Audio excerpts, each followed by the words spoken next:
السلام عليكم ورحمة الله وبركاته. وعليكم السلام ورحمة الله وبركاته. أعوذ بالله من الشيطان الرجيم. بسم الله الرحمن الرحيم. وفي أموالهم حق للسائل والمحروم. بسم الله الرحمن الرحيم. وأقيموا الصلاة وآتوا الزكاة واركعوا مع الراكعين.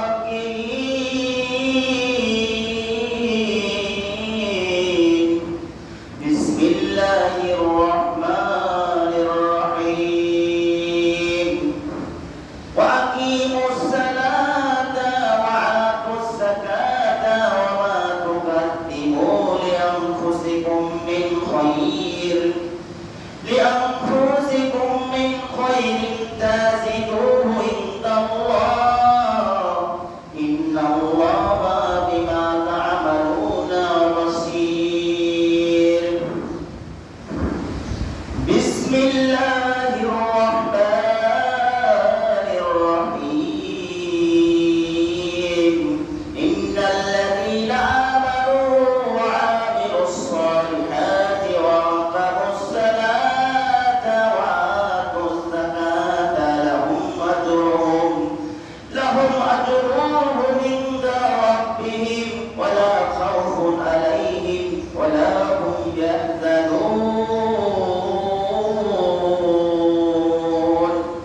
صدق الله العظيم.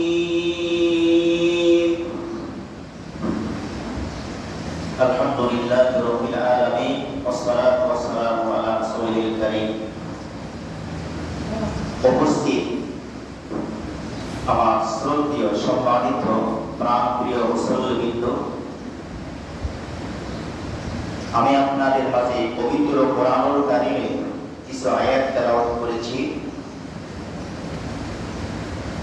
আজকের আলোচনার বিষয় হলো যাকাত সংক্রান্ত, যাকাত বিষয়ে এবং যাকাতের কিছু মাসাইল সম্পর্কে আলোচনা করা হবে ইনশাআল্লাহ। মহান আল্লাহ তাআলা পবিত্র কোরআনুল কারীমে যাকাত সম্পর্কে কি বলেছেন এবং আল্লাহর নবী হাদিসে কি বলেছেন, সংক্ষিপ্ত আকারে এই বিষয়ে কিছু বয়ান করব ইনশাআল্লাহ। তো কথা বলার শুরুতেই আমরা সেই মহান আল্লাহ রাব্বুল আলামিনের দরবারে লক্ষ কোটি কোটি শুকরিয়া আদায় করে নিই, যার দয়ায়, যার অশেষ মেহেরবানিতে আমরা দুনিয়ার ব্যস্ততা, দুনিয়ার কাজকর্মকে উপেক্ষা করে মহান আল্লাহর ঘরে তার হুকুম পালন করার লক্ষ্যে আমরা এখানে একত্রিত হতে পেরেছি।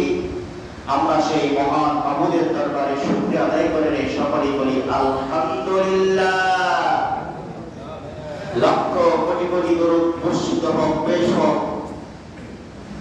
আমাদের প্রাণপ্রিয় নবী, আখিরি নবী, আশরাফুল আম্বিয়া, নবীদের সর্দার শিরোমণি জনাবে মুহাম্মদ রাসূলুল্লাহ সকলেই বলি সাল্লাল্লাহু আলাইহি ওয়াসাল্লাম। আলহামদুলিল্লাহ, পবিত্র রমজান মাস চলতেছে। আমরা ইতিপূর্বে সাওমের গুরুত্ব, সাওমের অন্যান্য বিষয় নিয়ে আলোচনা করেছিলাম। আজকে আলোচনার বিষয় হলো যাকাত বিষয়ে আলোচনা করব ইনশাআল্লাহ। যাকাত এটি আরবি শব্দ, এর শাব্দিক অর্থ হলো পবিত্রতা, বৃদ্ধি, পরিচ্ছন্নতা, আত্মশুদ্ধি।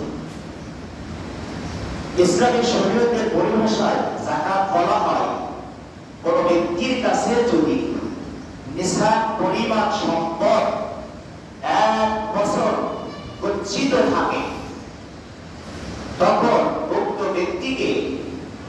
নিসাব পরিমাণের সম্পদ হিসাব করিয়ে যে অর্থ প্রদান করা হয় গরিব মিসকিনদের মাঝে, এই অর্থ প্রদান করাকেই বলা হয় যাকাত। বলেন সুবহানাল্লাহ। পবিত্র কোরআনুল কারীমে সালাতের পাশাপাশি যাকাত বিষয়ে আলোচনা এসেছে। এখানে যাকাত শব্দটি পবিত্র কোরআনুল কারীমের ভিতর 3 জায়গায় আছে যাকাত দেওয়ার বিষয়। যাকাতের আরেকটা প্রতিশব্দ হলো আল-ইনফাক।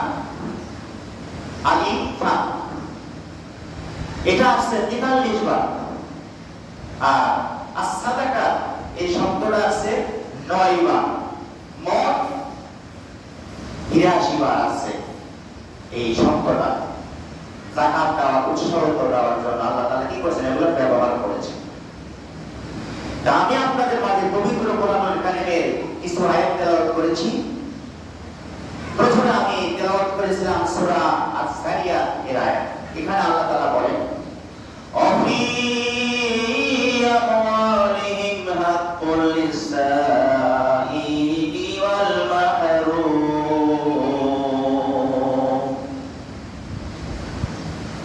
তাদের ধন সম্পত্তিতে গরিবদের, বঞ্চিতদের, অসহায়দের অধিকার রয়েছে। বলেন সুবহানাল্লাহ। তাদের ধন সম্পত্তিতে, তাদের ধনে, তাদের মালে ভিক্ষুক ও বঞ্চিতদের অর্থাৎ অভাবীদের অধিকার রয়েছে। এটা কার কথা? মহান আল্লাহর কথা। তাহলে যারা আমরা ধনী, যদি আমরা যাকাত পুরোপুরি আদায় না করি, আল্লাহর কাছে আমরা আসামি হয়ে যাব। কাল কিয়ামতের ময়দানে এর শাস্তি ভোগ করতে হবে। অন্য আয়াতে বলেন, ওয়াকিমুস সালাতা ওয়া আতুজ যাকাতা ওয়ারকাউ মা'আর রাকিঈন। তোমরা সালাত প্রতিষ্ঠা করো, যাকাত প্রদান করো, আর আমার সামনে যারা অবনত, অর্থাৎ তোমরা রুকুকারীদের সাথে রুকু করো। বলেন সুবহানাল্লাহ। এটা সূরা বাকারা 43 নম্বর আয়াত। তো নামাজ কায়েম করো, পাশাপাশি যাকাত প্রদান করো, আর যারা নামাজি, যারা রুকু করে, আল্লাহর আনুগত্য যারা করে, তাদের সাথে কি করো? তোমরা এটা স্বীকার করো না, তোমরা আনুগত্য করো। বলেন সুবহানাল্লাহ। অন্য জায়গায় বলে, ওয়াকিমুস সালাতা ওয়া আতুজ যাকাতা ওয়া মা তুকাদ্দিমু লিআনফুসিকুম মিন খায়রিন তাজিদু ইনদাল্লাহ ইন্নাল্লাহা বিমা তা'মালুনা বাসীর। এখানে আল্লাহ তাআলা বলেন, তোমরা সালাত প্রতিষ্ঠা করো, যাকাত আদায় করো, এবং সেসব নেকি তোমরা আল্লাহর কাছে অগ্রিম পাঠাও। যা পাঠাবে তার প্রতিদান তোমরা আল্লাহর কাছে পেয়ে যাবে। নিশ্চয় আল্লাহ তাআলা অবশ্যই সবকিছু দেখে।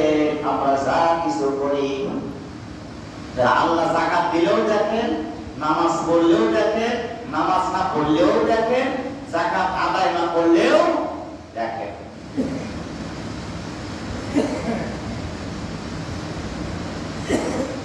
যাকাতের গুরুত্ব কত।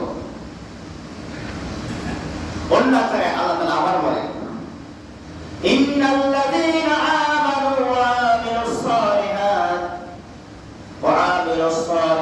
ওয়া আকামুস সালাতা ওয়া আতুজ যাকাতা লাহুম আজরুহুম ইনদা রাব্বিহিম ওয়া লা খাউফুন আলাইহিম ওয়া লা হুম ইয়াহজানুন। নিশ্চয় যারা আল্লাহর প্রতি ঈমান এনেছে, নিশ্চয় যারা আল্লাহর প্রতি ঈমান এনেছে এবং ভালো নেকির কাজ করেছে, নামাজ প্রতিষ্ঠা করেছে, সালাত প্রতিষ্ঠা করেছে এবং যাকাত আদায় করেছে, তাদের কোনো ভয় নাই, তাদের কোনো ভয় থাকবে না, এবং তারা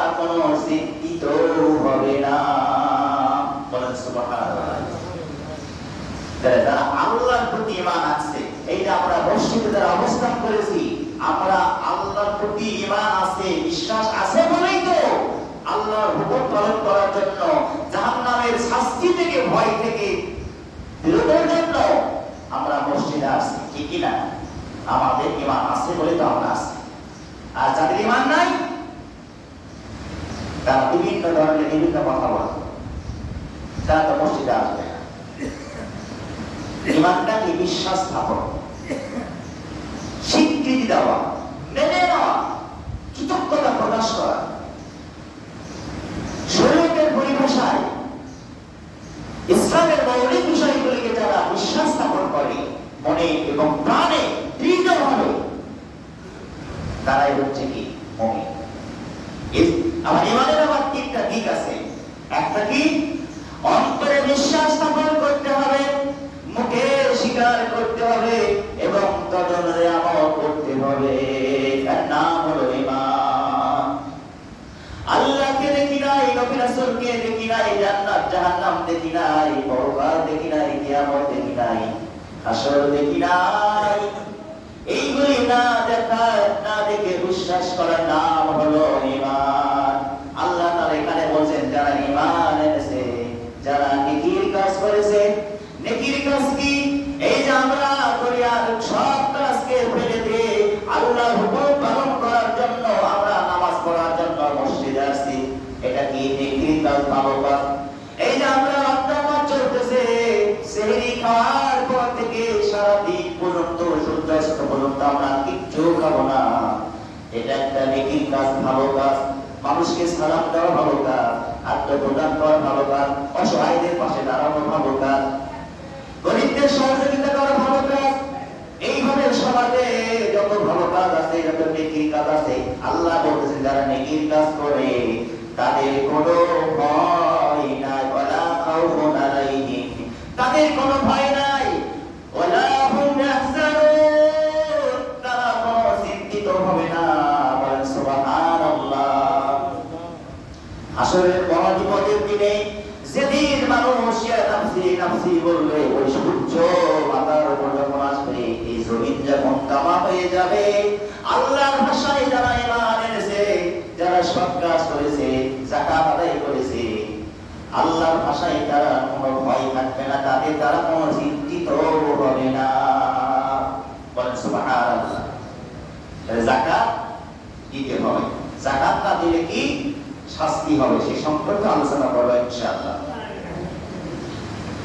আল্লাহ তাআলা অন্য এক জায়গায় বলেন,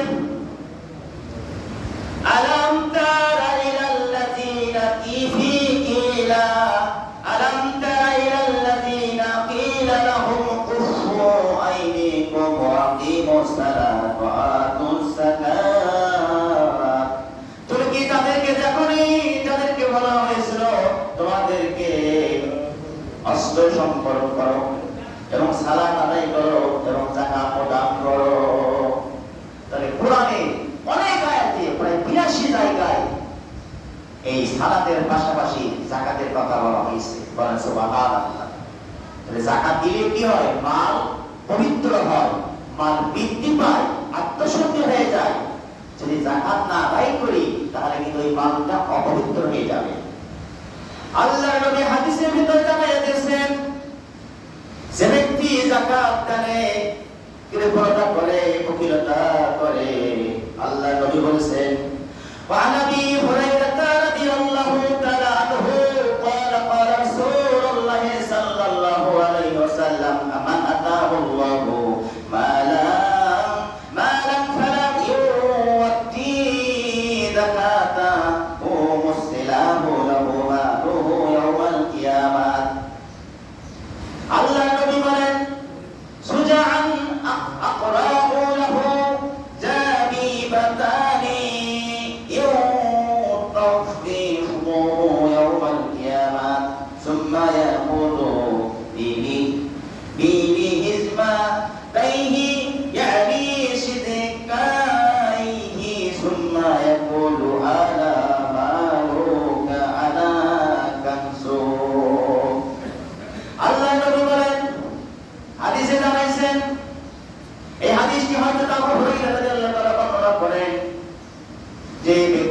আল্লাহর কাছে ধন সম্পদ পেয়েছে, অর্থাৎ যে ব্যক্তি ধনী হয়েছে আল্লাহ তাকে ধন সম্পদে মালে ধনী করে দিয়েছেন, সে যদি যাকাত আদায় না করে, অর্থাৎ সে যাকাত কোনোদিন আদায় করেনি, কিয়ামতের দিন ওই ধন সম্পদ এমন বিস্তর সাপে পরিণত করা হবে যার মাথার উপর থাকবে দুটি কালো দাগ। ওই বিষাক্ত মাথার, ওই বিষাক্ত সাপের মাথার উপর থাকবে দুটা কালো দাগ।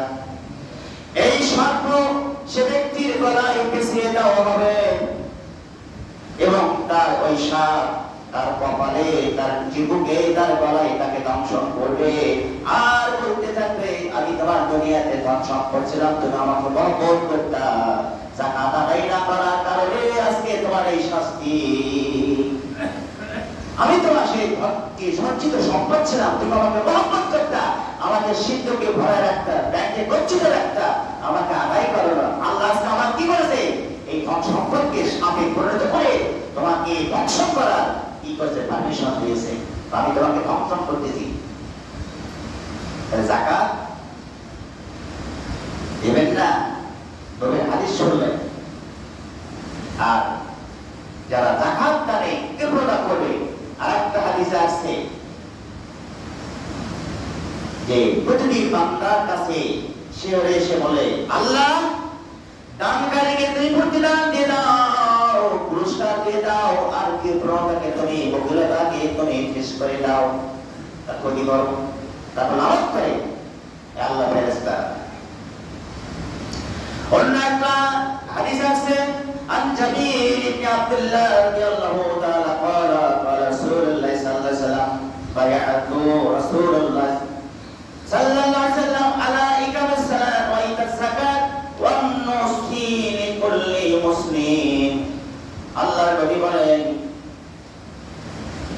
যে ব্যক্তি, আমি নবী করিমের কাছে যে ব্যক্তি বায়াত গ্রহণ করেছে, আল্লাহ নবী বলতেছেন যে ব্যক্তি আমার কাছে বায়াত গ্রহণ করেছে তার উচিত সালাত কায়েম করা এবং যাকাত দেওয়া এবং প্রতিটি মুসলমানের জন্য কল্যাণ কামনা করা। বলেন সুবহানাল্লাহ। আজ আল্লাহ রাসূল আমাদের মাঝে নেই, তিনটা রেখে যাওয়া কি হাদিস সুন্নাহ রেখে গেছে। আল্লাহ নবী আরাফাতের ময়দানে হজের সময় তিনি সাহাবীদের উদ্দেশ্যে বলেছে, ও আমার সাহাবীরা, আমি তোমাদের মাঝে দুটো জিনিস শিখে যাচ্ছি, এই দুটো জিনিস যদি তোমরা পরস্পর ভাবে ধরে রাখতে পারো, তোমরা পৃথিবীতে বিজয়ী থাকবা, তোমরা জয়ী হইবা।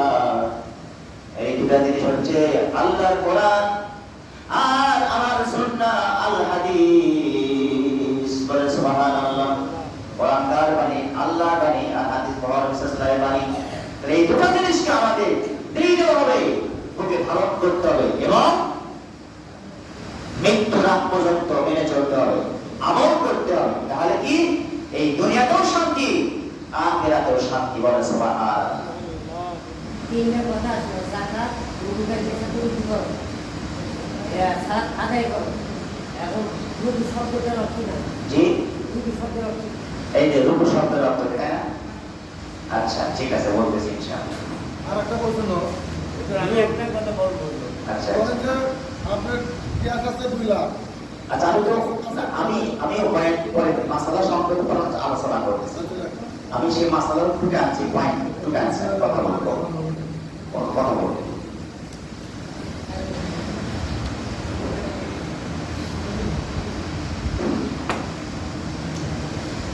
আচ্ছা, আমাকে একটা প্রশ্ন করা হয়েছে, আমি লাইট তেলাওয়াত করেছি, ওয়াকিমুস সালাত ওয়া আতুজ যাকাত ওয়ারকাউ আর রাকিব।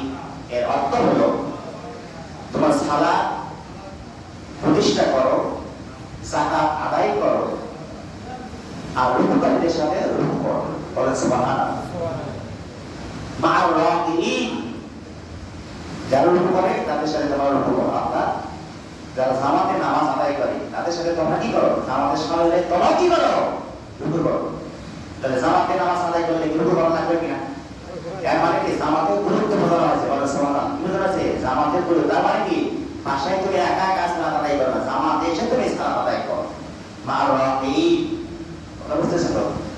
আপনাকে জিজ্ঞাসা এখন কথা কি আমি বিস্তারিত চাচ্ছি শব্দের অর্থ উপরে হওয়া না। রুকুদারি মানে কি এখানে যারা রুকুদারি জামাতকে গুরুত্ব দেওয়া হচ্ছে, যারা নামাজি, যারা মসজিদে আছে নামাজ কায়েম করে, তাদের সাথে তোমরা কি করে এসে নামাজে শামিল হও, অর্থাৎ নামাজে এসে যোগদান করো। নামাজ শুরু হয়ে গেছে, এক রাকাত চলে গেছে, আর মসজিদে আছে লাস্টে এক রাকাতে রুকুটাও পেল না।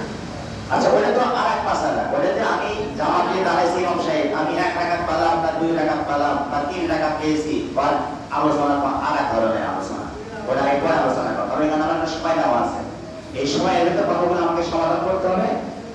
আবার ভিডিও লম্বা হলে ওটা সমস্যা হয়ে যাবে।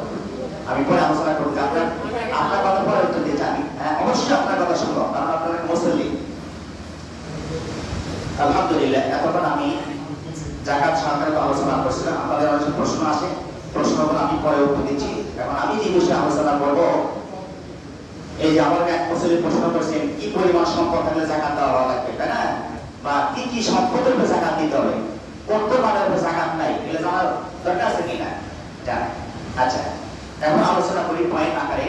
কি কি কি পরিমাণ সম্পদ থাকলে জাকাত ফরজ হয়, অর্থাৎ আমার কাছে আপনার কাছে কি পরিমাণ সম্পদ থাকলে জাকাতটা ফরজ দিতে হবে, না দিলে কঠিন গুনাহগার হতে হবে। এক, যদি কারোর নিকট শুধু স্বর্ণ থাকে, এখানে স্বর্ণ আছে, রূপা নাই, টাকা পয়সা নাই, ব্যবসা কোনো মাল নাই, স্বর্ণ আছে কত 7.5 ভরি, যেটাকে ভরি বলা হয় সেটা কিন্তু তোলা বলা হয়। তাহলে যদি কোনো ব্যক্তির কাছে 7.5 ভরি স্বর্ণ থাকে, 1 বছর পরিমাণ, টাকা নাই, মাল নাই, রূপা নাই, আমাকে বছর শেষে শতকরা এই স্বর্ণের মূল্যকে হিসাব করে 40 ভাগের 1 ভাগ আমাকে জাকাত দিতে হবে, অথবা শতকরা 2.5 টাকা হারে জাকাত দিতে হবে। এখন আমার যদি 10 ভরি স্বর্ণ থাকে, স্বর্ণ কিন্তু 7.5 ভরি, আমার আছে 10 ভরি, তাহলে আমার কাছে অতিরিক্ত স্বর্ণ আছে, তাহলে ওটা কি জাকাত দিতে হবে। সর্বনিম্নকে 7.5 ভরি, 7.5 ভরির কম থাকলে জাকাত দেওয়া লাগবে না। পরবর্তী সম্পদ 7.5 ভরি স্বর্ণ রাখতে হবে, কম থাকলে দেওয়া লাগবে না। 7.5 ভরির বেশি আছে, অতিরিক্ত আছে, তাহলে ওই অতিরিক্ত মালেরও জাকাত দিতে হবে। দুইটা বলবো, যদি কারো নিকট স্বর্ণ নাই, শুধু রূপা আছে, টাকা পয়সা নাই, রূপার ক্ষেত্রে 52.5 তোলা বা 52.5 ভরি, যদি কোনো ব্যক্তির কাছে 52.5 তোলা রূপা থাকে, তাকেও জাকাত দিতে হবে। স্বর্ণের দাম বেশি, রূপার দাম বেশি? স্বর্ণের দাম বেশি। কয়েকদিন আগে একটা দোকানে বসেছিল স্বর্ণের দাম, উনি আমাকে বললো এখন বর্তমান বাজার মূল্য স্বর্ণের দাম 1,04,000 টাকা ভরি। তাহলে 7.5 ভরির দাম কত হচ্ছে? অনেক টাকা না? আর রূপার ক্ষেত্রে আমি দাম শুনলাম 1,400 টাকা ভরি। তাহলে 1,400 টাকা যদি ভরি হয়, তাহলে 52.5 ভরি যদি রূপা থাকে, তাহলে 52 গুণ করেন কত হচ্ছে? কত? প্রায় 72,000 টাকা, তাই না? 72,000, আর হাফ ভরির দাম 700 টাকা। তাহলে কারো কাছে যদি 73,500 টাকা থাকে, 73,500 টাকা থাকে, তাকেও জাকাত দিতে হবে।